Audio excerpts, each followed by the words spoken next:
Bienvenidos al curso de análisis matemático y en esta oportunidad vamos a desarrollar la demostración del teorema de Bolzano, que es uno de los teoremas más útiles que vamos a encontrar. Bueno, el teorema de Bolzano requiere de un lema previo y el lema dice lo siguiente, ¿no? Sea f definida en un intervalo i, ¿verdad? En R, vamos a suponer que f es continua. Insisto, y es un intervalo finito, ¿no? En mi recta. Continúa en un punto, vamos a llamarlo x sub 0, perteneciente a y. Vamos a suponer que f de x sub 0 es mayor que 0. Luego, o entonces, si ustedes quieren, existe un valor epsilon mayor que 0, tal que f de x va a ser también positiva para todo x perteneciente al intervalo x sub 0 menos epsilon, x sub 0 más epsilon. ¿Qué me está diciendo este lema? Que si la función es continua y es positiva en un punto en cuestión, entonces alrededor de este punto yo puedo construir un intervalito que me permita asegurar que la función f de x también va a ser positiva. ¿Ok? La demostración de este lema va de la siguiente manera, o corre de la siguiente manera. Escribimos, iniciamos la demostración. Bueno, tenemos lo siguiente, ¿no? Tenemos que, por continuidad, como f es continua, ¿verdad? En el punto x sub 0, si escogemos epsilon de la forma f de x sub 0 entre 2, y esto lo puedo hacer porque recuerden que f de x sub 0 es mayor que 0, si yo defino f epsilon de la forma f de x sub 0 entre 2, para este epsilon en particular, podemos garantizar que existe un delta mayor que 0, tal que yo tengo que, si la distancia entre x y x sub 0 es menor que delta, yo puedo decir, permítanme centrar un poquito acá, yo puedo decir que módulo de f de x menos f de x sub 0 va a ser menor que f de x sub 0 entre 2. Lo único que hice fue entonces es aplicar la definición de continuidad alrededor del punto x0, donde no he tomado epsilon arbitrario, sino escogí epsilon de esta manera.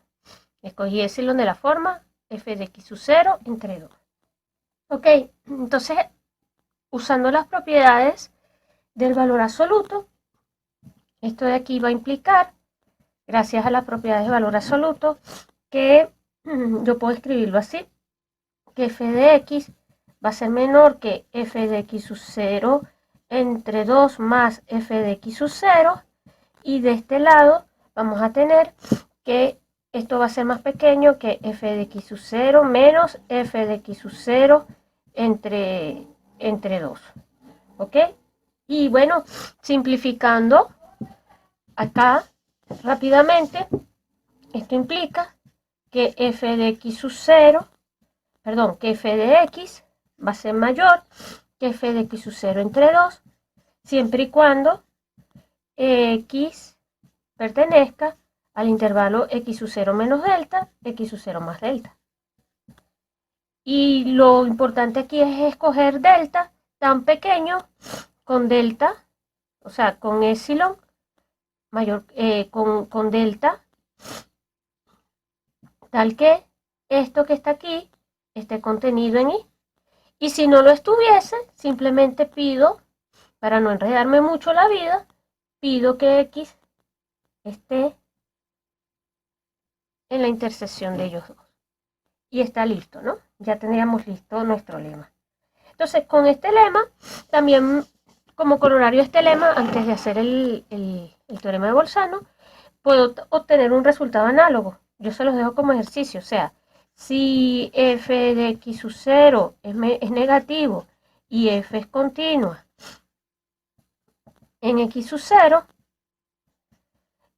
entonces yo puedo decir que f de x va a ser menor que 0 para todo x perteneciente a un intervalo x sub 0 menos delta, x sub 0 más delta. Esto se los dejo a ustedes como ejercicio. Si la función es continua y es negativa, entonces existe un delta mayor que 0, tal que ocurre esto que está acá. La función va a tener el mismo signo en un intervalito muy chiquitico. ¿Ok? Y esto es importante porque ahora sí estamos listos para demostrar lo que se conoce como el teorema de Bolzano. El teorema de Bolzano nos dice lo siguiente: sea una función f definida, en este caso me interesa tomarlo de AB en R. ¿Ok? Supongamos, en este caso, que f de A por f de B es menor que 0. ¿Ok? Entonces, si f de A por f de B es menor que 0, entonces yo puedo decir que existe al menos un valor C perteneciente al intervalo AB. ¿Ok? Y fíjense que aquí estoy colocándolo cerrado, tal que f de C vale 0. Varios comentarios previos de este teorema. Primero, que aquí la propiedad, o sea, la hipótesis de continuidad, no la puse en ninguna parte. Esto es importante, f continua. Si no, no estamos haciendo nada. Supongamos que entonces tengo una función que cumple esto y que es continua. ¿Ok? Esto es importantísimo. Sea una función definida en un intervalo cerrado y acotado de esta manera en R. Supongamos que f es continua aquí, en AB. Supongamos que f de A por f de B es negativo, el producto. Entonces existe al menos un valor C perteneciente a B, tal que f de C vale 0. Primer comentario es que la continuidad es fundamental porque lo que nos está diciendo este teorema en términos gráficos es lo siguiente: que si tú tienes un intervalito, pongámosle que este es mi intervalito AB, y mi función es continua, pongámosle que f de A es positivo y f de B es negativo, entonces el producto, imagínense que f de A por aquí es mayor que 0, y pongámosle que por acá f de B es negativo. Bueno, y la función es continua, en toda esta región tiene que haber al menos un punto donde la función valga 0. Es decir, esta función tiene que tener una raíz ubicada dentro de este intervalo. Pero aquí es importante que la función sea continua, insisto en ello, en todo y cada uno de los puntos dentro del intervalo AB. Es importante que AB sea un intervalo cerrado y es importante que la función cambie de signo, que primero sea positiva y después negativa, o al revés, que sea entonces negativa, por decir algo, y después pase a ser positiva. Hay muchos contraejemplos que uno puede construir, porque por ejemplo, tú puedes tener una función que haga esto, que venga, por ejemplo, acá 0, 1, y que entonces de repente llegue aquí, arranque aquí, por ejemplo, un medio, y después acá. Este tipo de funciones no nos sirven, pongámosle entre 0 y 1, y aquí en un medio se produce el salto. Este tipo de funciones no nos sirven, porque obviamente este tipo de funciones son discontinuas, entonces obviamente la discontinuidad nunca va a pasar por acá, nunca va a tocar este eje, y es importante también que el intervalo sea cerrado y acotado, porque tú puedes tener cosas como estas, por ejemplo, 1, 0, y tener una función que haga esto, supónganse. Me da la gana, pongámosle, 1 entre x cuadrado.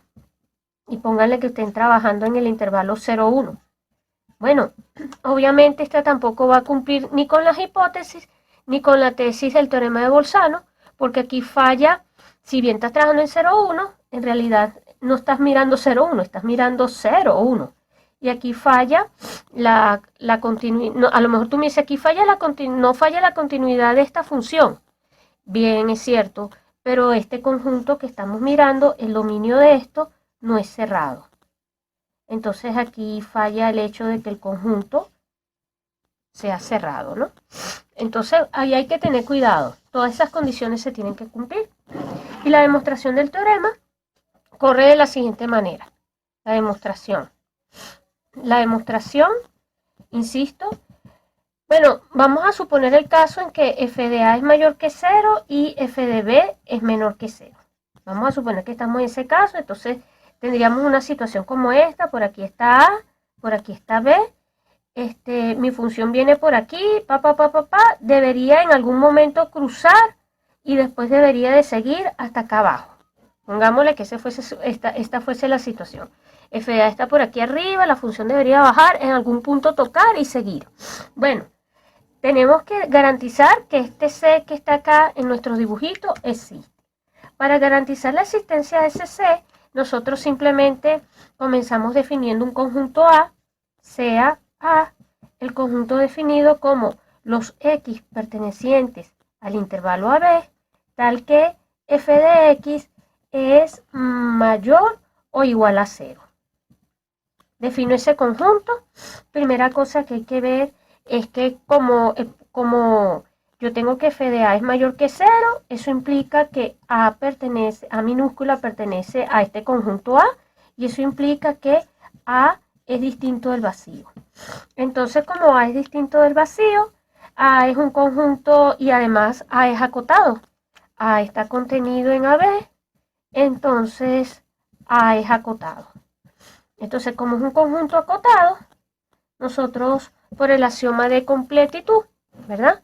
Tenemos, gracias al axioma de completitud, garantizamos entonces que existe un valor. Ese valor lo vamos a llamar C. Legámoslo así. Luego, existe C tal que C no va a ser otra cosa que el supremo de A. Y ese es nuestro candidato, ¿no? Ahora veamos, o sea, nosotros nos preguntamos, ese es nuestro candidato y lo que nos falta verificar es f de c será igual a 0. Bueno, si demostramos que f de c vale 0, ya tenemos nuestro teorema listo. Pero para ver que entonces f de c vale 0, descartemos los otros casos. Supongamos entonces que f de c es distinto de 0. Si f de c fuese distinto a 0, hay dos casos, o que sea positivo o que sea negativo. ¿Ok? Vamos a ir descartando cada caso. Si f de c, ya el marcador no quiere escribir, si f de c fuese positivo, ¿verdad? Entonces existiría, habría, vamos a decirlo así, hay un épsilon mayor que 0, tal que f de x es mayor que 0 para todo x perteneciente al intervalo c menos épsilon, c más épsilon. ¿Por qué? Porque estoy aplicando el lema. Si f de c es mayor que 0, por el lema que demostramos anteriormente, el primer lema antes de iniciar la demostración del teorema, si aquí la función es positiva, entonces yo puedo construir un intervalito alrededor del punto C, tal que f de x es positivo para todo eso. O sea que yo puedo aquí construir un intervalo rácata. Pero entonces, bueno, voy a quitar el dibujo para que el dibujo no los contamine. Pero entonces, si esto es así, entonces luego yo puedo encontrar, hay otro x sub 0, tal que yo tengo que X sub 0 sería mayor que C, perdón, mayor que C con X sub 0 con F de X sub 0 mayor que 0. O sea que lo que estoy diciendo es que si esto ocurre, yo me paro en C, puedo construir un intervalo acá de longitud epsilon, aquí tendría C más epsilon, pero aquí yo podría conseguir un valor X sub 0 a la derecha de C, para el cual también F de X sub 0 tendría que ser positivo. Ah, pero si eso ocurre, entonces llego a una contradicción con respecto a la definición de C, porque acuérdense que C, habíamos dicho que C no era otra cosa que el supremo de A, donde acuérdense que A eran aquellos puntos tales que F de X es mayor o igual, es mayor que 0, mayor o igual que 0, pero estamos partiendo que no puede ser iguales. Entonces llego a la contradicción, esto es, contradice, llegamos a una contradicción con la definición de C. Ok, entonces ya por ahí la cosa no camina. Ya entonces descarto, ¿no? No puede ser, no puede ocurrir eso. Así que F de C no puede ser positivo. Entonces, F de C mayor que 0 no puede ocurrir. No ocurre. ¿Ok? Ahora, ¿qué pasa? Vamos a descartar el otro caso. Si F de C fuese negativo, podemos argumentar lo mismo. O sea, por el mismo argumento,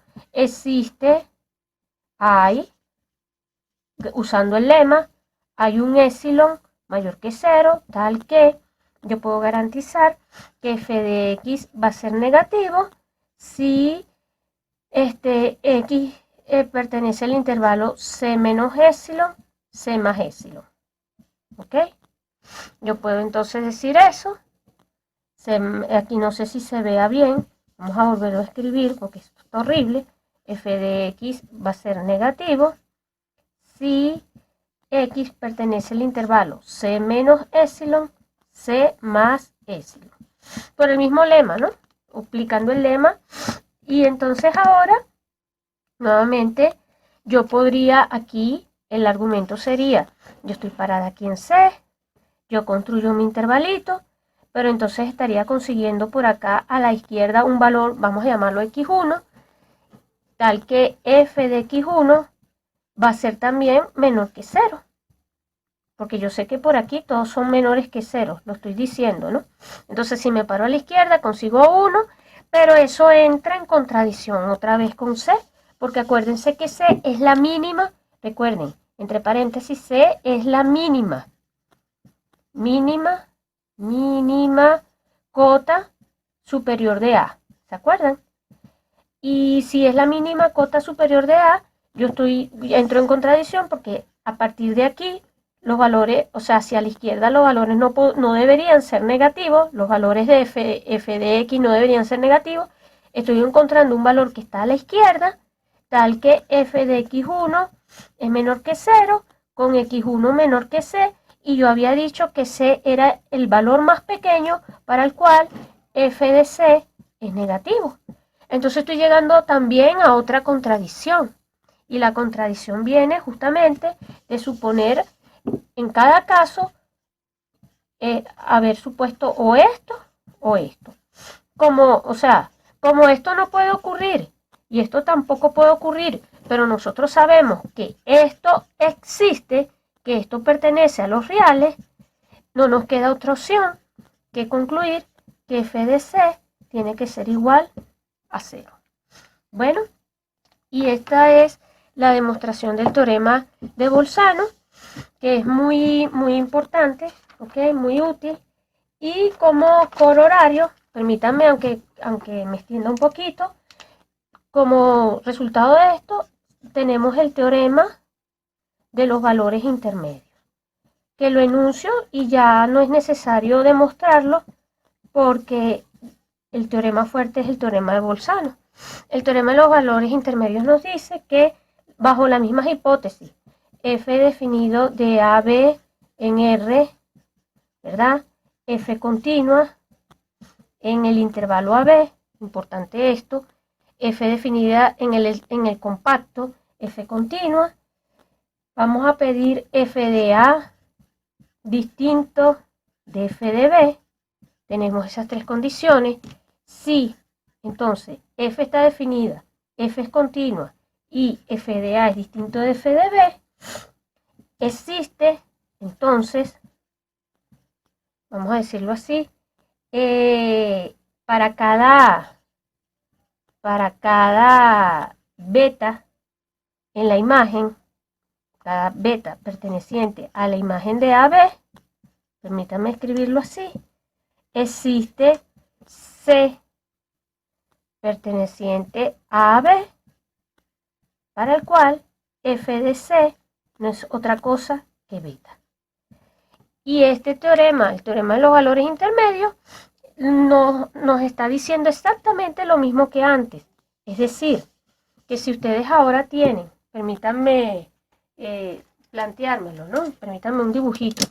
Si ustedes tienen, supónganse, aquí está su eje de las X, y aquí está A, aquí está B, pero ahora no están pidiendo que pase por el origen, sino supónganse que aquí tienen un rango y el nivel beta, supónganse que esta sea la imagen, ¿no? Vamos a centrarlo un poquito. Supónganse que esta sea la imagen de mi función. Y esto que está aquí, de aquí hasta aquí, todo esto que está aquí, este pedazo que está aquí, es lo que estoy llamando f. Vamos a ver si ahí entra en el dibujito. Esto que está aquí, esto es la imagen del intervalo AB. ¿Ok? F de AB. Bueno, se ve muy feo, así que lo voy a quitar.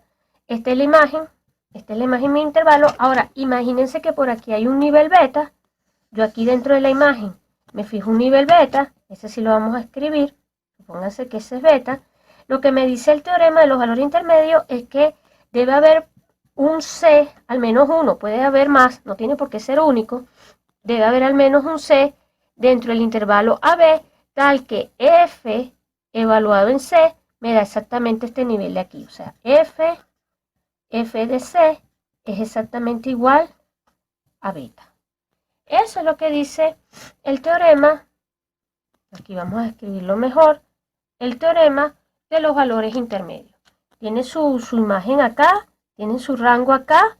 La imagen bajo el intervalo cerrado, el intervalo compacto es compacta, va a ser otro intervalo, vamos a llamarlo CD, bueno, CD no, y vamos a llamarlo, no sé, rotita, este intervalito de acá, de extremos rotita. Bueno, para cada nivel intermedio que ustedes tomen aquí, va a haber un punto acá en el dominio que satisfaga esta ecuación.